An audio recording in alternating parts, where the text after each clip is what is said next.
Hey folks, this is Lucid, and I'm going to be doing a national overview for Sauromatia now. This is going to be a nation I'm going to be playing in an upcoming Blitz. I had already recorded this national overview, but I'm coming back to do it again. And the reason for that is the audio is horrible. I have more audio issues, I tell you what.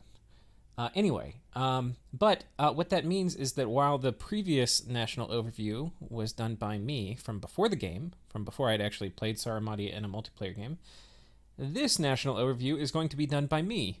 And this is future me who has played Sauromatia in a Blitz or a multiplayer game. And so I know a bit more about it now. And with that, we will get into it. So, what is Sauromatia? Sauromatia is an early age nation.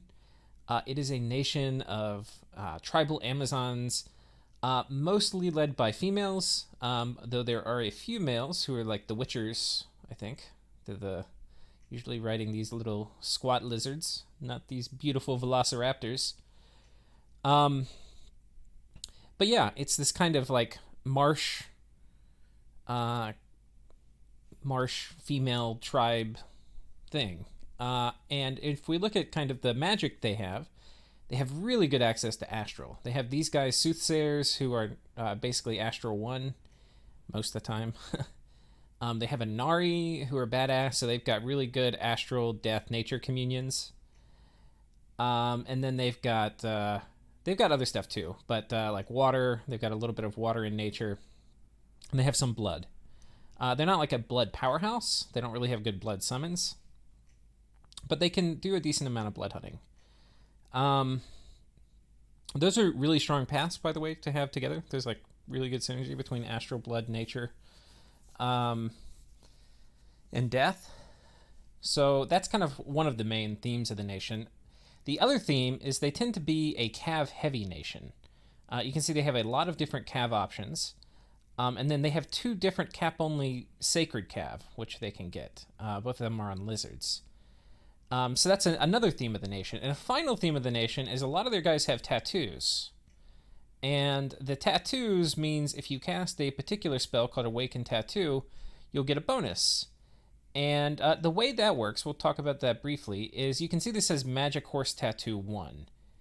And if you have any kind of tattoo, you're going to get invulnerability, which means like plus 10 natural protection against things that do not have magic weapons. So there's that, but it's also so all the tattoos are going to give you that, but then each of the different kinds of tattoos will give you different bonuses on top of that. So like in this case, the horse tattoo is going to give him a bonus to speed, um, and defense, right? And you can just click on it to see what it does. And now, not all the units have it. Like Hydras, which are a unit you can get, don't have tattoos. But I think all the human units do.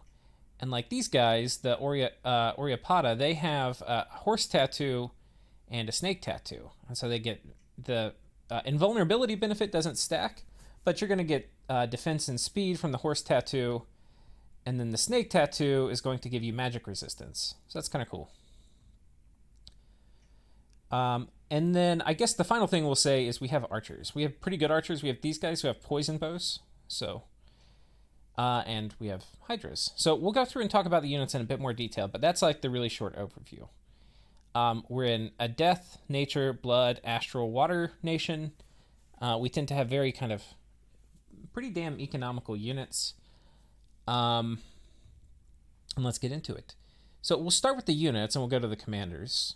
So we have the Sauromatian Archer, which is notable for being a composite bow archer. And composite bows are pretty good, especially for the early age. There's not like a ton of, you don't have crossbows or other things. Composite bows are good. So anyway, these guys are pretty legit. You also have Androphag archers. Now these you can only get in the capital. And they're 2 more gold than composite bows, but they have weak poison. So if you can get any chip damage through, you're also going to apply a poison debuff, which is actually pretty damn effective if things do not have poison resistance. So these guys are pretty darn good. Yeah. There's what you don't have is this nation is you don't have like earth to do strength buffs, which is actually kind of nice on archers. and you don't have air or fire, right? So you're not, like when you look at the magic paths for the nation, you're not really like an archer powerhouse from a magic path perspective, but these are top-notch archers for early age. And archers are kind of more effective in the early age too. Like there's not as much heavily armored stuff, things don't have shields, all this business. So anyway, these are options. Don't feel like you have to use them, but they're there. Next up, we have the Sauromatia and Amazon. And these guys are pretty cheap. I mean, they're 12 gold. They are not great for siege staff because, 12 gold, 10 strength, not amazing. But they don't take a ton of resources, and they have pretty good stats. I mean, they're like solid medium infantry. And they have a tattoo. So if you can get enchanted tattoos on these guys, then all of a sudden they're pretty legit for just holding up the front line. Now they're not going to hit that hard, but they have a shield, so no, they're okay. I don't know what you want me to tell you. They're medium light infantry or medium infantry. And then next up we have a whole slew of cav, and we'll go through all these. We can see some of them are okay. We'll just go through them one at a time. First of all, we have the Lancer. Now the Lancers are extremely fast, 26. So if we compare that with like the much heavier armored guy, these are 24. So still pretty fast, but these guys are very fast at 26. They have a light lance, so they don't get a huge charge bonus, but they're also really cheap. They're 20 gold for a cav unit. So you can really, and they don't take a lot of resources either, and not a ton of recruitment points. So you can really mass these and have like big flanking big fast lancing flanks if you want to. Or you can just, they're not a very big commitment. You can put 5, like 5 is just 100 gold. And so you can have 2 flanks of 5 of these, or 6 or 7, so you run a little bit lower risk of having the morale failure. But yeah, I mean, that's a very small gold investment, and if one of these guys, like if these guys get to the back lines, they're going to just crush them. I mean, they're not phenomenal units, but they're okay. And they're, cheap and easy to mass. You probably could try an expansion strategy around these. I haven't tested all the different expansion strategies. Next up, we have the Raider. Now, these are interesting because they have a composite bow. They have a spear, which means they're not getting the lance charge. So you're not going to be, mowing things down on initial contact. But they're pretty similar in terms of cost to the Lancers, but they have this composite bow.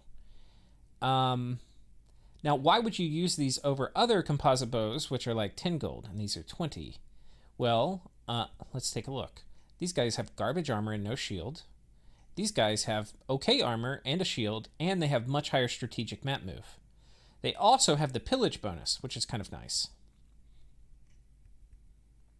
And then if you have them with the pillage leader, I think they can raid enemy provinces too. And raid isn't like the command, not like go and attack it. I mean like pillage it remotely. So anyway, you have these guys. I would give them a thumbs sort of up. I don't think I end up recruiting any in this game, but I could totally see getting a lot of them. Next up, we have the Sauromatian Lancer. These guys are basically like they're more of like a hybrid between these two, right? With better armor. So you've got the lance instead of the spear, so you get a charge bonus. You get the composite bow, right, which is something the light lancer didn't have. You have better armor, 14 protection, and then also with the shield, you're really going to do very well in like archer skirmishes, but it's a little more expensive. It's not 25 gold, and then significantly more resources. So yeah, I don't know what to say. They're pretty good. The other thing too to keep in mind with these guys is the strategic mobility on archers is pretty nice, because a lot of times archers are okay or pretty good if massed, but they're not great if people are deploying archer counters. So it's possible you can sneak these guys in from many provinces away where somebody wasn't expecting to have to fight archers. And fighting archers when you're not expecting to is a lot more scary than fighting archers when you're expecting to fight them. And so these guys, you can put them up close so they get really, they're not far away, so the fact they have crap precision doesn't matter. You can put them up close, the front of the battle lines, have them shoot, and when they're done, or if people, like charge them and get to the archers, they're going to get smashed by a lance, because this lance, you still get the lance charge bonus, even if you were standing still and other people are running at you. And then, yeah, good defensive stats. 15. Okay, so that was the Lancer. And then next up we have the Raider. Now, the Raider is basically... How are these two guys different? Let's see. I think it is basically just a better armored version of this guy. Yeah, it's basically a better armor version of this guy. He has the spear instead of the lance, though, and is cheaper on recruitment points, but the same high gold cost. And then finally we have the Sauromatia and Cataphract. Now these guys are badass. They hurt. If you want to play scale Sauromatia, which is an option, by the way, you can like have basically no bless if you wanted to. And these guys are just gnarly. You have the magical horse tattoo, which means you're going to get bonus defense. These guys have 18 defense. That's so high. And now part of that is the shield, right? But, I mean, they got really high armor. And so high armor plus a good shield means if this defense triggers, some of this, I don't know if you guys know, but most of you probably do. The defense value you see, part of it is the defense of the unit. And on top of that, they add the defense of the shield. If you have a defense roll that is lower than the defense of the shield, but higher than the base defense of the unit, then you'll basically get a shield hit. And the shield hit is going to first deduct the protection of the shield, and then it's going to go through the protection of the unit. So anyway, but because they have good protection and a good shield, this high defense score is going to matter a lot. So anyway, once you do Enchanted Tattoo on these guys, which you definitely want to do, you're going to be 20 defense. That is so high for just a recruit anywhere 30 gold cav unit. Add to that they have a heavy lance charge. This is different than the light lance on the other guys. Heavy lance. This means their first round of combat that they hit, they are going to just crush their first target. So this is going to be very good against thugs and things like that. It's not very hard, but it is challenging to super combatant even. Again, I mean, not that challenging, but it's a little challenging to super combatant against the heavy lance charge. Like a big squad of heavy lance chargers can pop pretty heavy thugs. Maybe not super combatants, but anyway, yeah. These guys pretty solid, and then they have 3 attacks. Well, really 2, right? But like a 17 damage broadsword, if we compare that to the other guys over here, like a 14 damage light lance, I guess it's a little comparable because piercing's a little better. But anyway, they are very, very solid in melee. And a lot of this is a super high defense skill, which stacks with the Magic Horse Tattoo too. So if you're doing a Scales Sauromatia playthrough, I think, and given a lot of these units are good. And these are all Scales units, right? So, you could pick whichever one you want to focus on, and they're, pretty versatile. But in my opinion, this is the one that really stands out for the Scales units, the Sauromatia and Cataphract. Next up, we have the Hydra Hatchling. And we're going to we'll do the main Hydra after this. You can only get these guys in your capital. They're extremely cheap on resources. They have a reasonable amount of HP. And they have regen. And then blunt and pierce resistance. So they're weak to slashing damage like swords. Now, the problem with them, though, is that with only 4 protection and 25 HP, the regen isn't going to really matter. They're going to just die. They also have a poison cloud ability, which is nice. They'll poison things around them. There is a few ways to handle these guys. All right, one way is you can treat them like a hand grenade, and you just put them at the front of your formation. You try to keep your troops where they're not going to get intermingled with them. And you just let them go run off and die. And basically, you're using them exclusively for the poison cloud. They're going to run off, die, but whoever gets affected is going to get poisoned to death.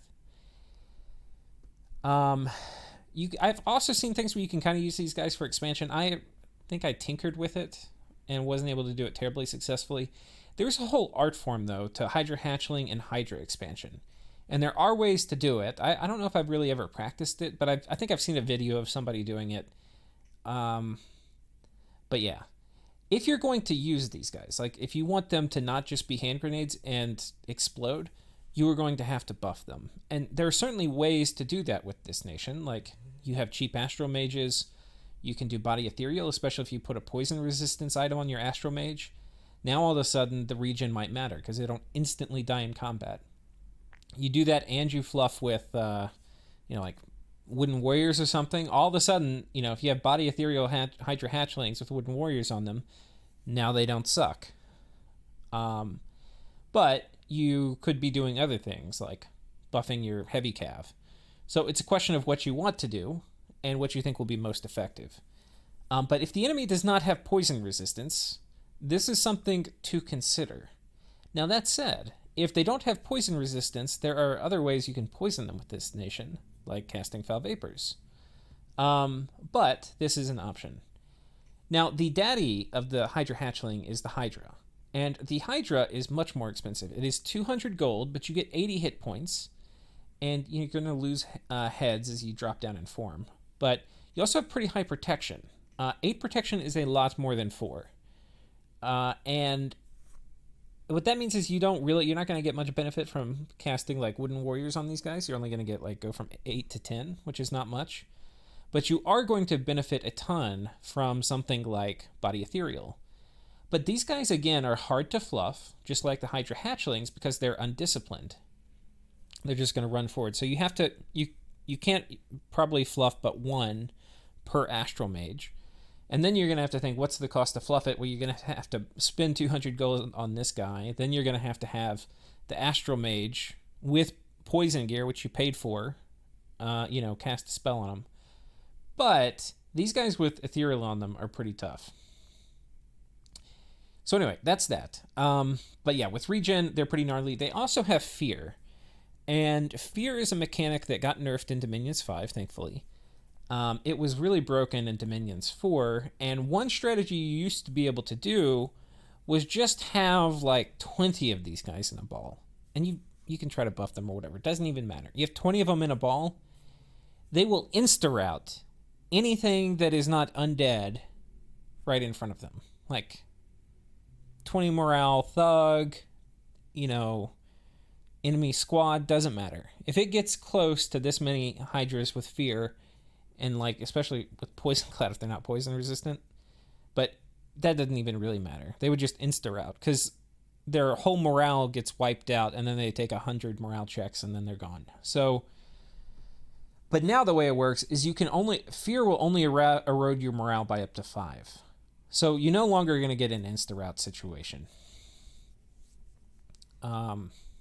But if you have a poison-resistant front line, like let's say you have poison resistance on your sacreds, you can mix these Hydras in to your front line, and you will get poison cloud spreading amongst the enemy and fear debuff spreading amongst the enemy.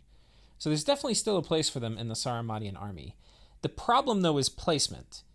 You're not a nation with holy 3s. If you're going to do high holy magic, it's often going to have to be through Sabbaths, which we'll talk about later. If you want to do Divine Blessing. Otherwise, you're going to be relying on usually doing Hold and Attack and having many priests casting Blessing. If you do that, either one, you're going to have your front line in Hold and Attack while you have everybody else casting stuff. It then makes placement of these guys very difficult, even if you have a Holy Bless, because these guys are going to run forward and hit some of your front line before you end up getting your Bless cast on them, which gives them poison resistance. And they end up getting poisoned. They can end up getting poisoned to hell before they get blessed, right? So just know that that's a risk. Using these guys in practice is actually pretty difficult, and they're very expensive. So if you're going to buy them and you're going to use them, you need to make sure you have it tested and figured out about how you're going to do it, because you do not want these guys running into your front line unblessed, or to an unblessed front line of yours. What you can do is you can put these guys in front of your front line and then hope, because they're not very fast, they're only 7, hope that your heavy cav, or your sacred cav, because these guys, unless they get poison ward cast on them, are going to die. But you can hope sacred cav with the poison resistance bless are going to get to them before they die, and then give them the backup and support so they don't die.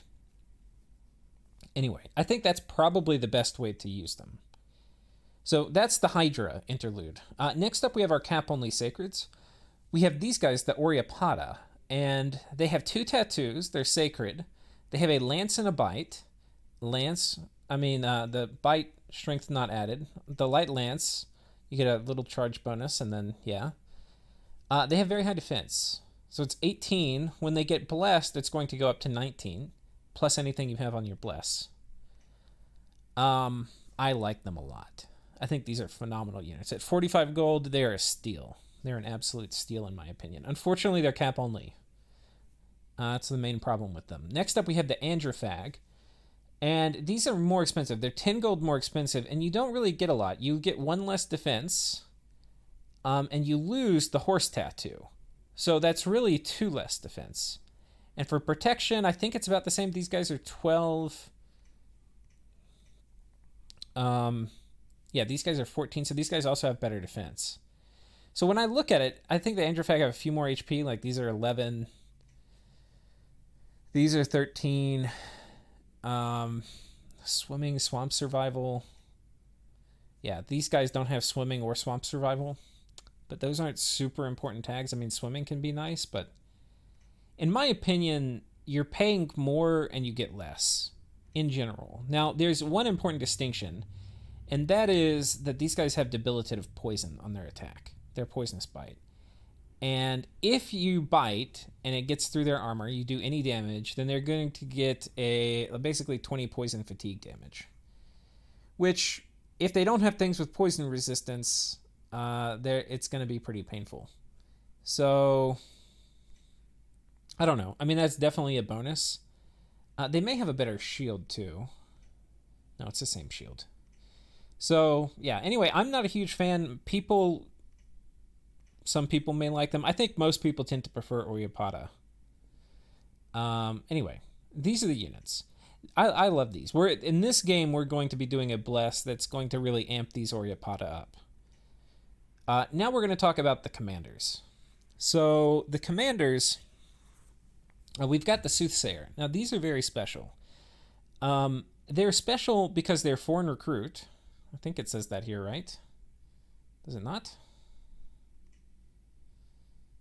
Well, let's make a game with them real quick. I just want to make sure they're foreign recruit.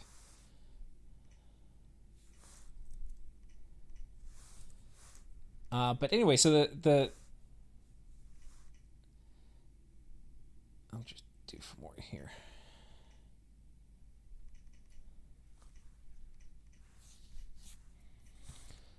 Moria. Okay, Sauromatia. We'll get a bunch of these guys, we'll get Lancers because we can mass those earlier. And let's make sure, because my memory has been known to be faulty before.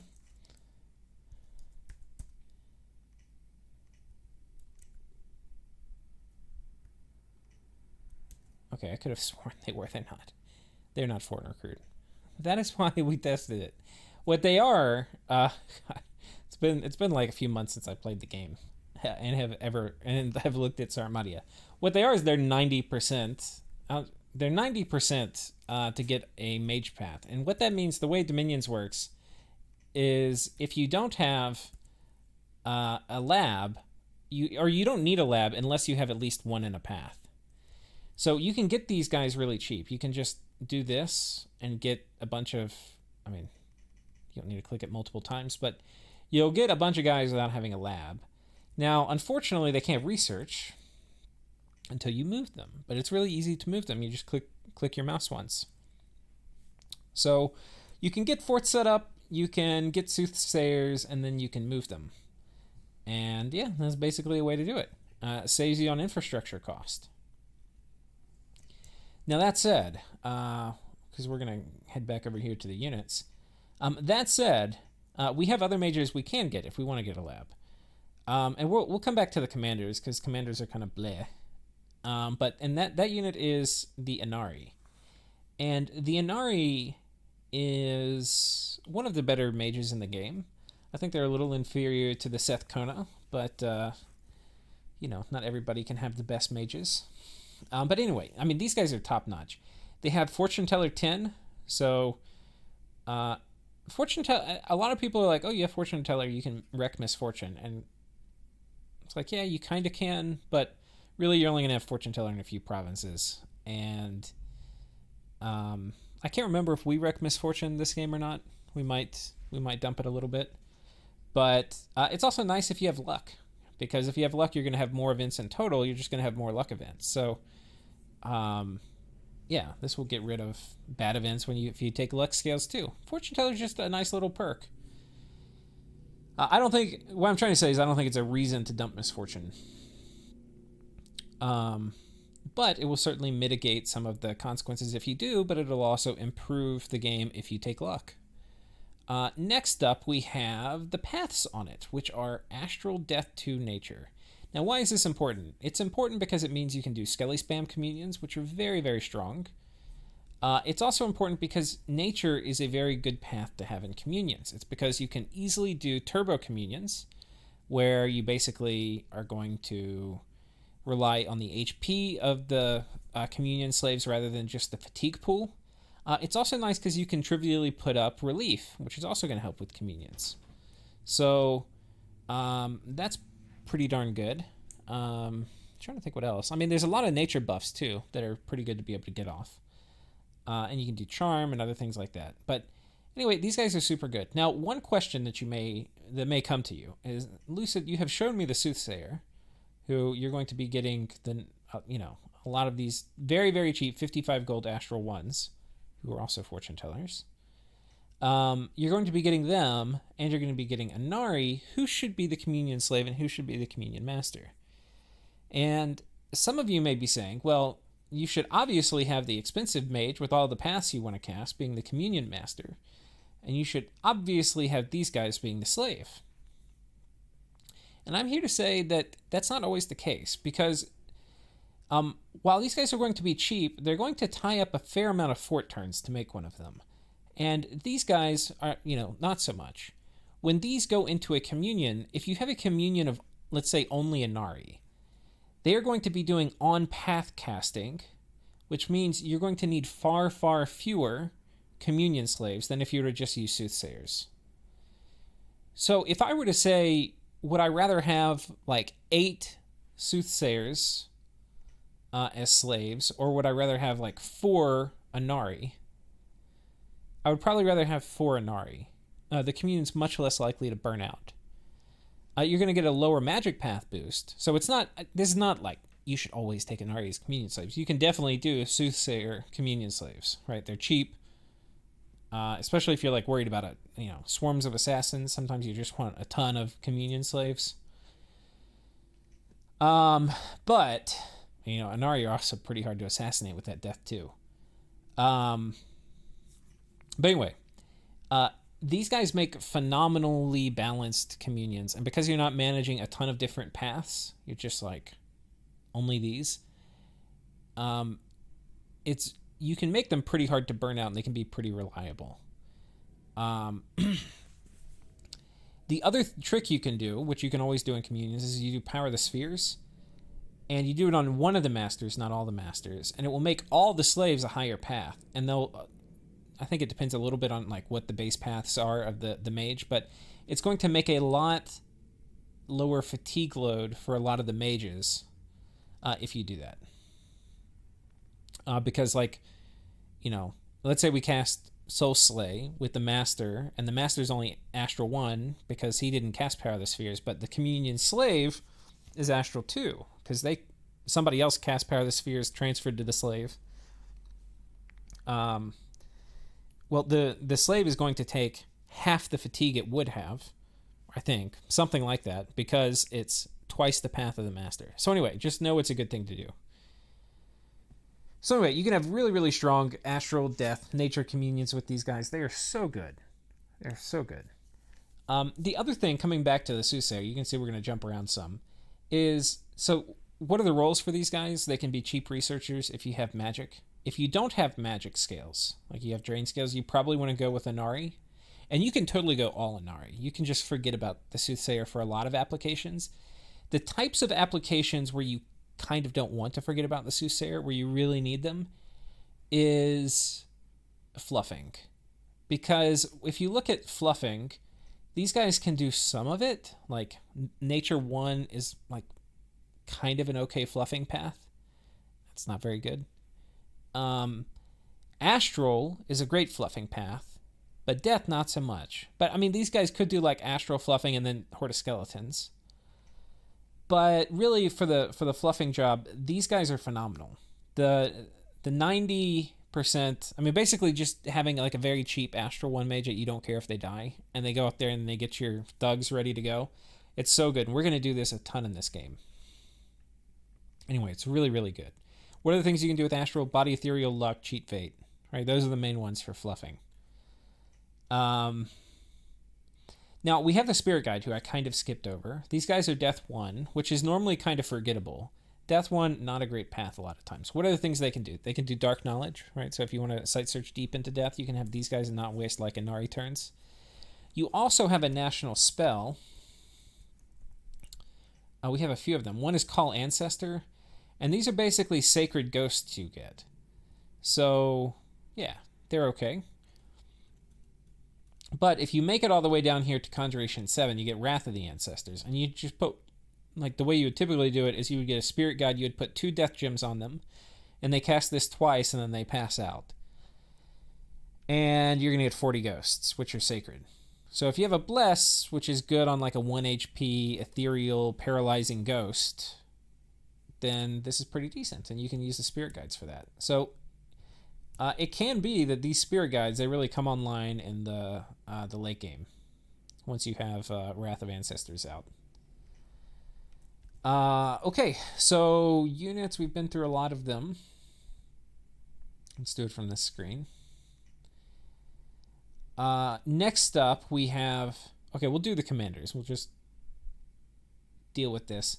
We've got these guys. They have Pillage, which means they can raid. I think, is this guy a Pillager?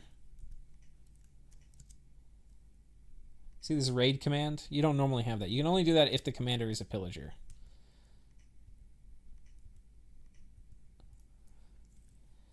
And you get this weird little double-headed arrow thing. This is going to potentially... We'll just show you what happens. Probably have a battle. Yeah, we've been intercepted, so we had a battle with the PD. That's how raiding works, is if they don't intercept you, which is basically a check against how strong the PD patrol strength is, or like if there's an enemy army patrolling, they can catch you. Anyway, if they catch you, you're going to have a battle. If they don't catch you, then it's basically as if you pillage the province. Anyway, that's how raiding works. So anyway, all these guys that have the raiding flag, or the pillage flag, they can do that raid command. But yeah, they have inspirational +1, 40 leadership. I guess that's fine. These guys, 80 leadership, inspirational +1, more gold. These ladies, the warrior priestess, are notable for being, well, they're 1 commander point, which is nice, and they can cast blessing. So in theory, these guys are much more useful. We're going to talk about them a lot. The warrior sorceress. But they're not that much... I mean, yeah, they're not that much more expensive than the warrior priestess. Like, when you compare the value of the warrior priestess to the warrior sorceress, these guys are like way more valuable. But these guys are 1 commander point, whereas these guys are 2. So you can, get more of them. And if you're going to be, if you only get these warrior sorceresses, you're going to be using them a fair amount just for their ability to bless. So one could argue, and in fact one should argue, that you would ideally want to have a fair number of warrior priestesses in your army just to distribute blessings, so that these guys can be doing other things other than blessings. But as a unit, just by cost-wise, it just feels so bad paying 130 for these when you could be getting one of these. Because these are just significantly better. But you end up wasting a lot of their turns doing blessing. So that's really the job of the warrior priestesses. They can bless. And I mean, it's not a shabby chassis. They're going to be 21 defense when they're blessed. So they're going to be pretty hard to kill. And that's if you take no kind of defensive, bonus in your bless on top of that. Next up, we have the warrior queen.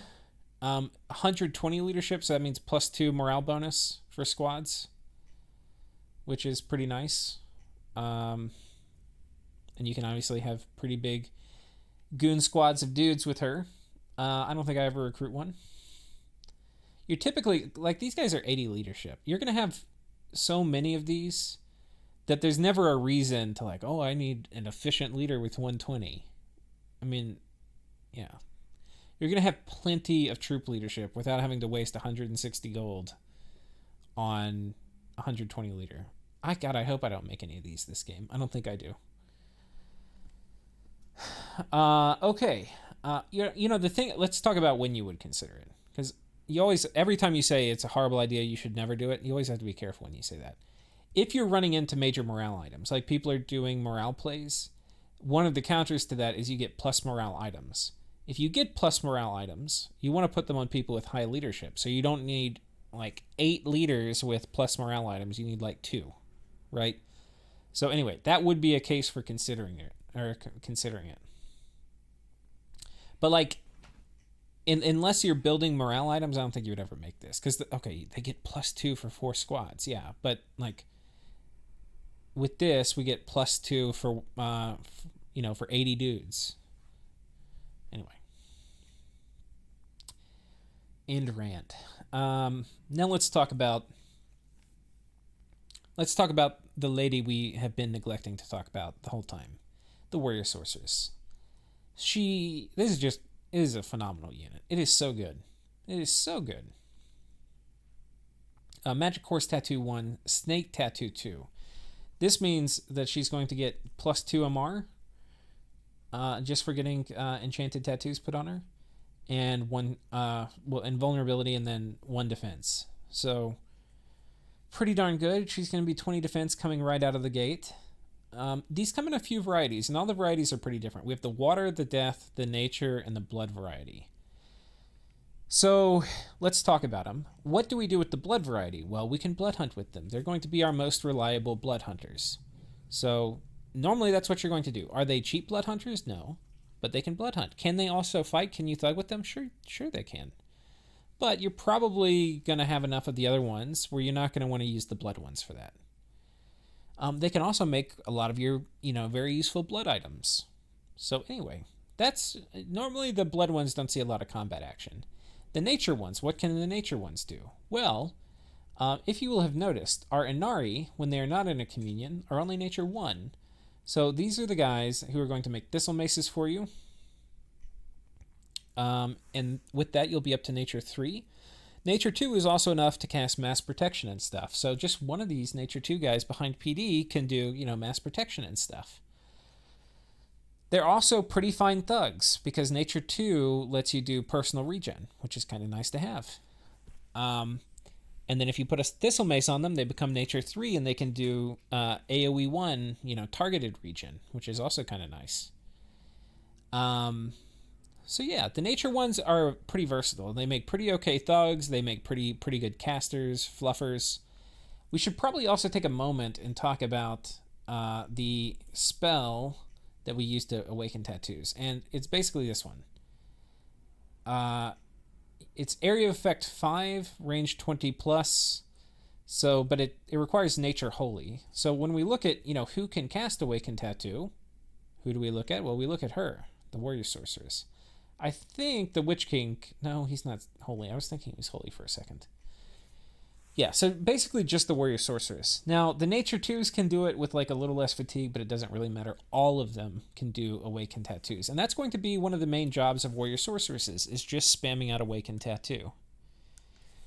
But yeah, anyway, that's the nature one. The death variety. What is the death variety good for? The death variety... I hate to say it, they kind of suck compared to the other ones. There's not too much special you're going to do with the death variety. But, I say they suck, but they don't, because you need to spam out things like Awaken Tattoo, you need to spam out things like Blessing. You can cast things like In-One Protection, which is pretty useful in like thugging situations. So there's still a lot of, like, the same way the blood ones can thug and the blood ones can still do awaken tattoos and bless people in combat, so can the death ones. They're just not very special. They're kind of the worst of the 4. And then next up we have the water. And the water will have to be my favorite of the four. Treasure your water randoms, okay, guys? Why is water special? Well, there's really two spells that make it very special. Three. The first spell is Moss Body. And Moss Body is going to be very, very important for making these efficient thugs. And what you need to understand about warrior sorceresses is especially when thugging, because they definitely can thug. They're not the best solo thug operators, but you put them in groups of 2 or groups of 3 or groups of 4, all of a sudden they start being extremely hard to deal with very minimal gear. But by themselves, they're not great. And that's really when things like Moss Body come into play, because now you have 4 of them who occupy 2 tiles, and you have 1 water random who's going to Moss Body 4 of them. If you are fortunate enough to have Construction 6 and you can do a water bracelet, you can also cast Quickness on both tiles. So now you're seeing like the force multiplication that starts coming in. So you have 1 water random basically applying his benefit to 4 thugs. The other thing that water randoms are important for is these are your Foul Vapors casters. And versus a lot of nations, it could just be crippling if they don't have the tech to deal with it. So what do you need to do Foul Vapors? You need a Thistle Mace, which the Nature 2s can forge, and you need a few Nature Gems, and the Water Random. And yeah, they just dropped Foul Vapors. Boom. Turn 1. You do want to time your Foul Vapors to make sure if you have I think you, in my opinion, you probably want to take a Poison Resistance Bless. And if you do, you want to make sure everybody's blessed before you drop Foul Vapors. But that's that. But yeah, we've covered the 3 spells for the water randoms that are probably most important. Quickness, Moss Body, and Foul Vapors. There's other things that they can do. But yeah. So again, you're gonna see in practice how these guys are awesome. But while they can solo thug, because they're great units, they work extremely well in squads of 4 with like 1 or 2 Soothsayers in support. And the Soothsayers do Luck, Cheat, Fate, Body Ethereal on them. These guys do... you only need 1 out of the 4 to be water, right? And you got Quickness, and then Moss Body, and then you're going to have Protection getting cast on them, so they're all going to have Bark Skin. You're going to have... ideally, one of them is going to have a Thistle Mace, and or a few Nature Gems, and it's a Nature 2 random. They're going to cast Regen on both tiles. You're going to have Enchanted Tattoos cast on both tiles. All right, guys, am I starting to make believers out of you? And yeah, and typically all you're going to put on these guys when you thug them in the capacity I'm describing is a good weapon. That's the only thing they need. If you want and you have the Blood Slaves, you can do like a Ring of the Warrior. That's like a luxury item, right? You don't need armor. You don't need a hat. You don't need to give them a shield. These are not like your 20 gem thugs, all right? These are your $5 corner of the street thugs, all right? But they're gonna pack a punch like a $20 thug. All right. Anyway, enough of the innuendo. Next up, we have the Hydra Tamer. These guys are going to have Beastmaster 2, so basically it's +1 morale when leading Hydras. They're poison resistant. Okay, I'm out of nice things to say about them. They're cheap. They're 25 gold. I don't know. I'm not an expert on the Hydra training. If you came to watch the Sauromatia video to learn how to do Hydra expansion or how to like properly manage Hydras in armies, I'm going to disappoint. I'm not going to lie. It could be you use these guys with Hydra expansion. My expectation is you just put Hydras on like these ladies who are also going to give +1 morale bonus. And 3 squads, sure. We're going to have plenty of leadership all over the field. The only time I can see you wanting to maybe use these guys is for raiding, but in my opinion, you don't really want to be raiding with only 10 Hydras. And maybe you do. Maybe like these guys and 1 Soothsayer with the poison resistance item is a good raiding party. I don't know. Okay, we have the Manflayer, which sucks mostly. I mean, I guess it's notable for getting +2 morale bonus. And Yeah, I don't know. Not a fan. And then the Witch King. What are these notable for? Well, they're going to be your highest death access. They can get up to 4. And you're probably, depending on what pass you have on your god, you're probably going to want to keep getting them until you get at least 1 death 4. Because they're also expensive, they make pretty good twice-born candidates just to reduce upkeep. So if you have death gems you don't know what to do, you can get a lot of these guys, you put twice-born on them, you use them in combat, eventually they die, and they come back to you as a white mage. Boom. Let's take a look at the randoms. The blood randoms are important because they're going to get you up to blood 2. And that can be kind of nice for climbing the ladder. If you're getting these to just get a death 4, you'll probably get one that's a blood 2, and that is a good thing to have. They also, you can also do Armor of Twisting Thorns, which is the blood nature item. And then I'll get you up to like blood 3, and then once you're at construction 6, though I don't know, that actually probably wouldn't work. I forget. Let's see. I don't think I have debug mod on. I can't remember the paths you need to do the twisting the twisting armor of thorns, or armor of twisting thorns. I can't remember the paths you need, but anyway, it's something to consider with these guys. Yeah, the nature random, you're gonna get nature 2. You're gonna have plenty of those on your Oreopada. The death random, obviously we said is good. The water random potentially could break you into ice devils, and then this is going to be your only death water combination, and there's a few things you can do with death water, like Stygian Rains, that you're going to need probably water boosters, and then there's some cool summons you can get, and like Lucid's Thematic Gem Gen, there's like at least one item you can get. So I would say the water are useful. Definitely death water is a useful cross path to have. So the water ones are pretty useful too. But mostly it's the death randoms, and then all these guys are good. The question is, are they 390 gold good? And my personal opinion on that is no. Not really. But if you have the death gems to twice-born them, it's probably worth it. If you're not planning on twice-borning them, you have so much more, like, you're going to be able to turn gold, assuming you have enough infrastructure up to produce this stuff. You're going to be able to produce so much more power per gold with Inari than you are with Witcher Kings, or Witch Kings. Like, significantly more. Like, would I rather have 3 Inari, even though the math doesn't quite work out to that? Would I rather have 2.5 Inari or 1 Witch King? I'd probably rather have 2.5 Inari. It's just me.